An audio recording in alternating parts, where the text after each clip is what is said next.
Hi, and welcome to Inside View. I'm your host, Joel Metzger, and joining me on this show today is Damon Doss, who's the Executive Director of the Mark Twain Healthcare District Board, and Dr. Randy Smart, who's a Director on the board. Welcome, gentlemen. Thank Hi, you. Joel. Great to be here. Well, it's very good to have you on the show. And Damon, I had the pleasure of having you on, I guess, within the last couple years. And if anyone wants to catch some extensive details about the board, the healthcare board, go back and watch that show. But for those who missed that one and don't have access to YouTube, I think we ought to give a little history about healthcare in the county, and also just a little summary of what the Healthcare District Board is. So, Randy, you've spent a good portion of your life in this county. In fact, I believe you grew up here, isn't that right? I did, that's right. And just before we get into that summary, what's kept you in the county? What do you like about living here?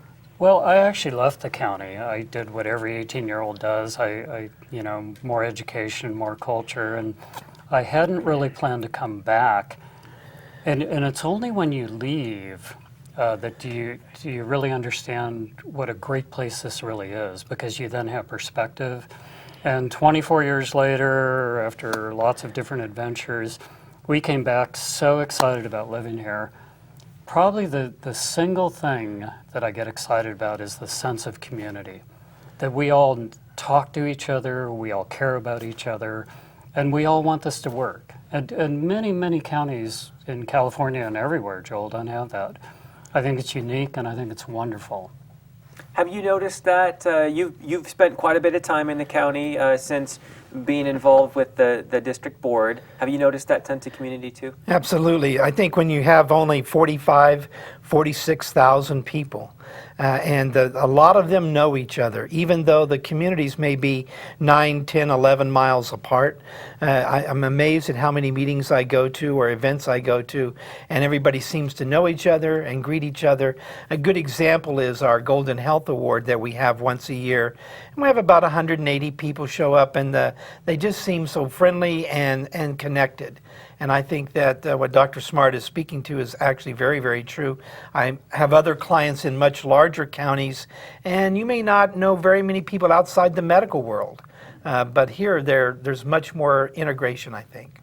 So first, we're going to look backward to get some perspective and history on healthcare in the county, and then we're going to look at some very exciting things moving forward, which is a medical center down in the Valley Springs area, and then also another medical center that we'll touch on briefly over in the Angels Camp area. So can't wait to get to that content. But Randy, bring us up to date on how we got here. So just a little bit of history, and I'm not a historian, but back in the 1850s, the gold rush, which happened within about a 2 to 3 year period, at that time, really no organized healthcare in the county.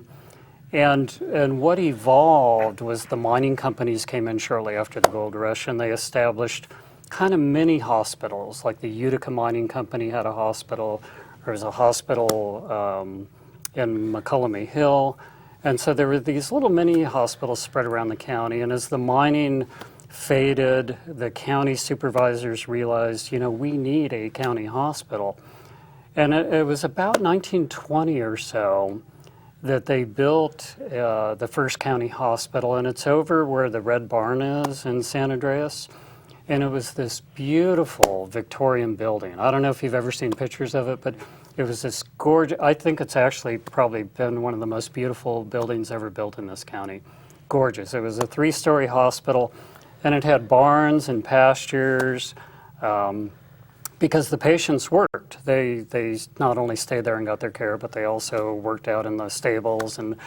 And so that was really our first county hospital, and that was kind of managed by the Board of Supervisors. And then it became aged and probably not as usable. And this great thing happened in 1946. The state authorized counties to establish special districts for healthcare. And it was that the healthcare was managed by the Board of Supervisors, but they had so many other things to do. And they said, let's give the counties the opportunity to have their own healthcare supervisors. And so that was called the District Healthcare Act. And Calaveras was one of the counties in California that decided we want to have our own district healthcare board. And in 1946, Calaveras voters passed that initiative, and I think in 47 we elected our first board of healthcare directors, one of which I am now, 50 years later. And what that first board of directors did was really great. They realized we needed a hospital. They realized the old Victorian place was gone. And they applied to the federal government for money, and they got it. They applied to the state for money, and they got it.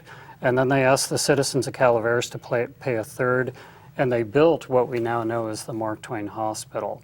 And that was, took about 3 years to build it, and in 1951, it was dedicated, and one of the feature speakers at the dedication of the hospital was Earl Warren, the governor of California, who came here to dedicate that.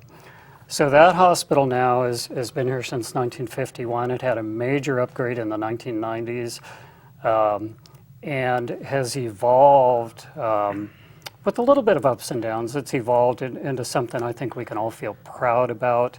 And what we're going to talk about tonight is even more growth and more healthcare for Calaveras. And Damon, for those who don't know, and I know you could go into great detail on this, but just quickly, what is the role of the healthcare district for our community, and what is its involvement in these projects like the medical center in Valley Springs? We are one of several special districts in Calaveras County. Actually, there's special districts in multiple counties throughout California, but we are one of several special districts. Our district is totally focused on healthcare throughout the community. The Mark Twain Healthcare District legal boundaries encompasses, unusual this is, in the entire county. So the entire county of Calaveras, all the communities, all the properties are part of the Mark Twain Healthcare District. As a special district, they are governed by elected officials. Special districts, a good example, are fire districts, water districts, school districts. Those are all special districts. So we're districts like those. And so that's really how we function. We have 5 elected board members. We have elections every 2 years in a cycle, 3 in 1 year, 2 elected the next cycle. And so that's how a healthcare district functions. This healthcare district specifically in 1989, 1990 leased the operations of the hospital.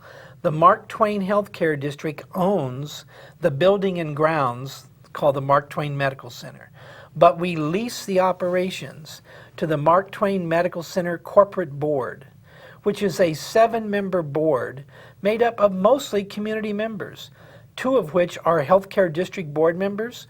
One is a community member appointed by those 2 healthcare district members, the medical chief of staff, and then 3 members of Dignity Health. So it's a wonderful operation in regards that we have this very strong local flavor both at the healthcare district and at the Mark Twain Medical Center Corporate Board, but they are separate entities. The Mark Twain Medical Center Corporate Board then has a management services agreement with Dignity Health. Dignity Health does not own the buildings. They do not have any legal issue, but they are very much tied to it in that they manage the hospital through the CEO and the CFO. And that's been in place since 1990 when it first started out in an arrangement with St. Joseph of Stockton. Then it became Catholic Healthcare West, and now we know them as Dignity Health. So the relationships are complex and confusing for people. We try to give as much information as we can at opportunities like tonight to explain those relationships so people understand a little bit more about how we work together. What's the funding source for the healthcare board? The healthcare district has multiple funding sources. The primary one is we do lease the hospital to the Mark Twain Medical Center Corporate Board. And so there is a monthly lease fee that's paid for that. In addition, we receive property tax.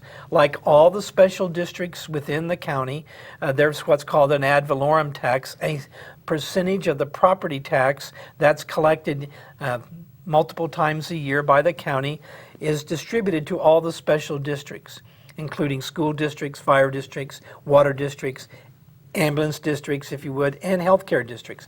So in our situation, next year we're projected to receive about $850,000 in ad valorem property tax to support the healthcare district. In addition, then we lease the hospital, so we have some lease payments there, and that's the primary source of income.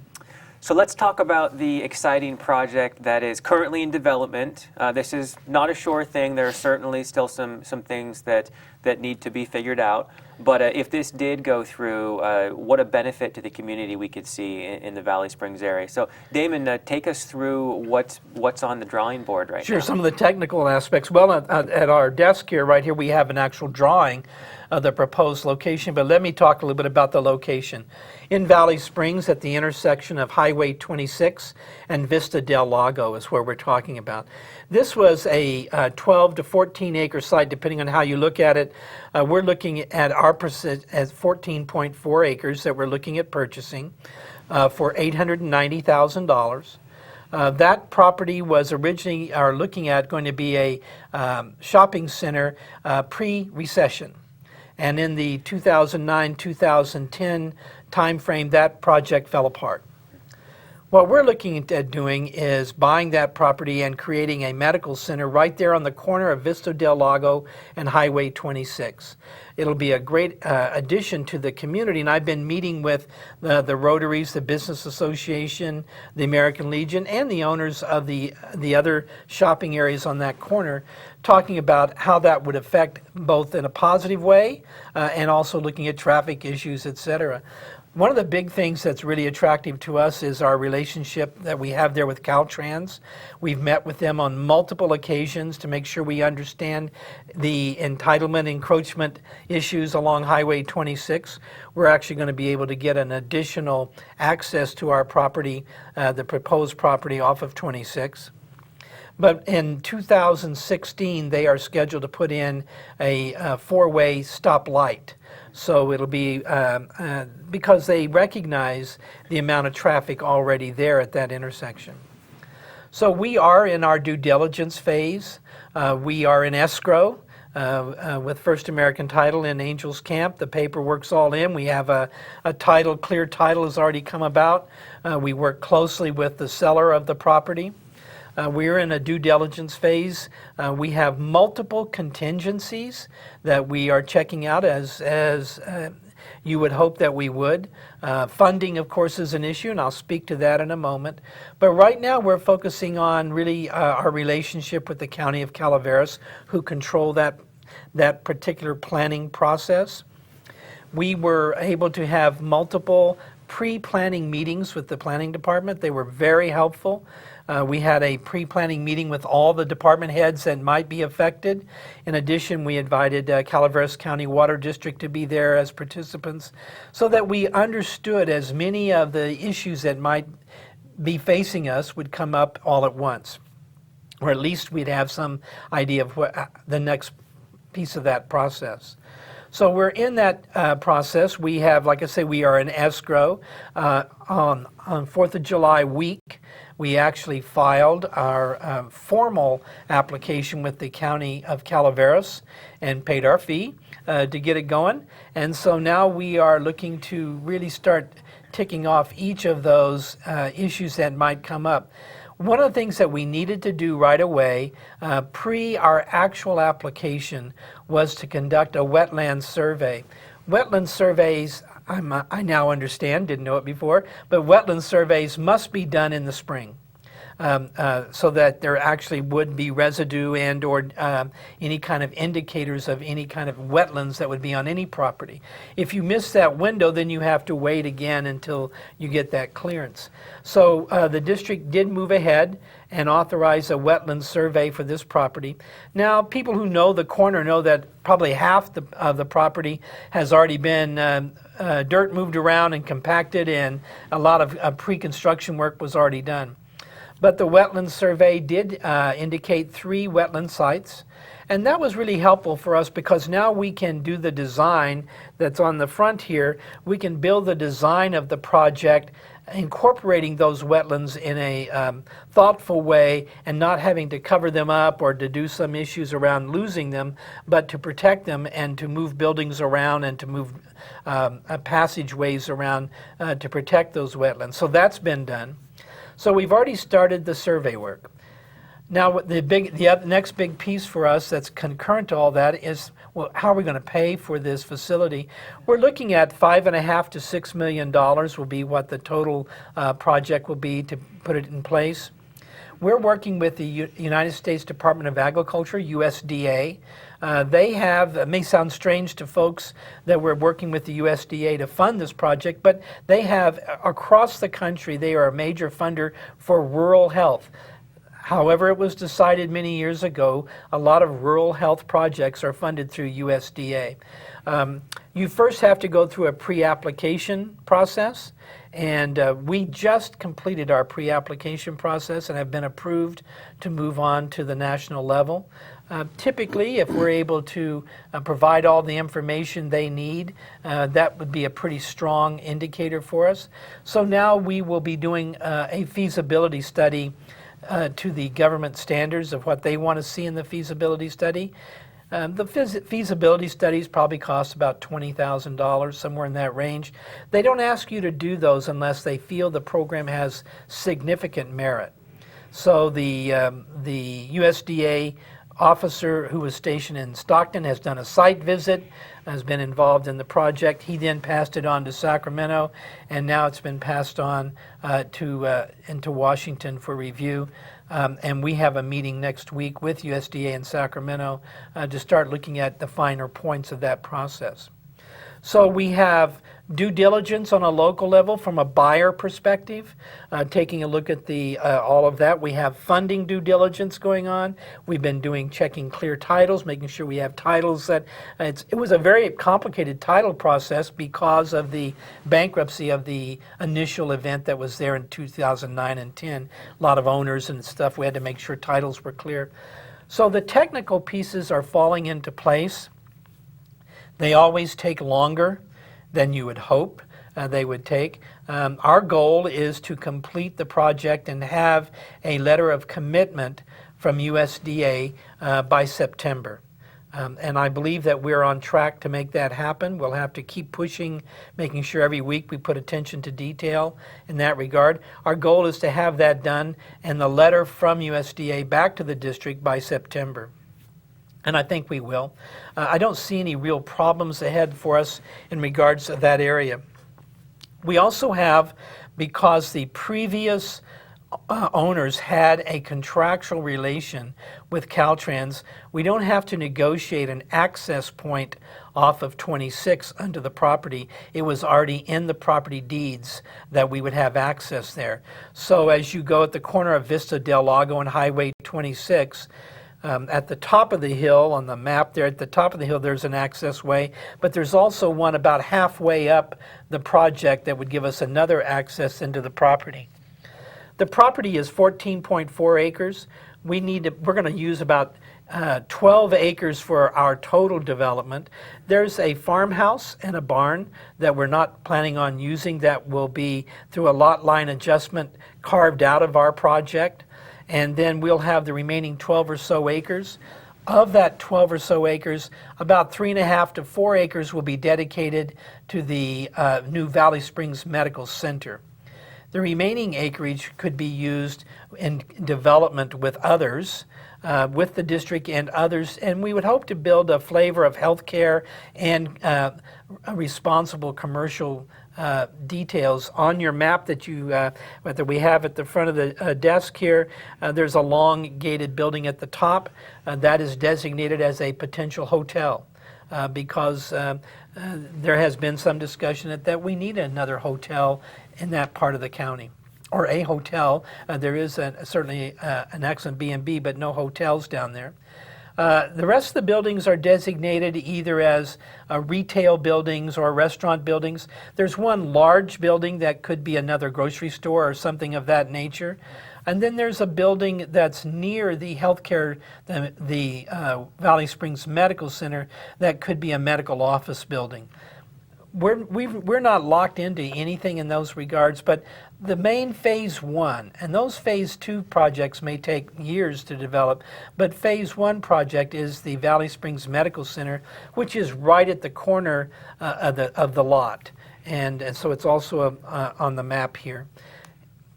So about 15,000 square feet, and Yes. Randy, what would we see offered in this new building if it's completed? Well, let me say first that Valley Springs is a really important part of this county. The Healthcare Board recognizes that. We want there to be good healthcare in Valley Springs. An important part of our workforce lives in Valley Springs. Our young families live in Valley Springs, and so it's important, and that's part of the reason we're doing this project. The building we kind of envision as state-of-the-art care. It'll be 15 to 20,000 feet.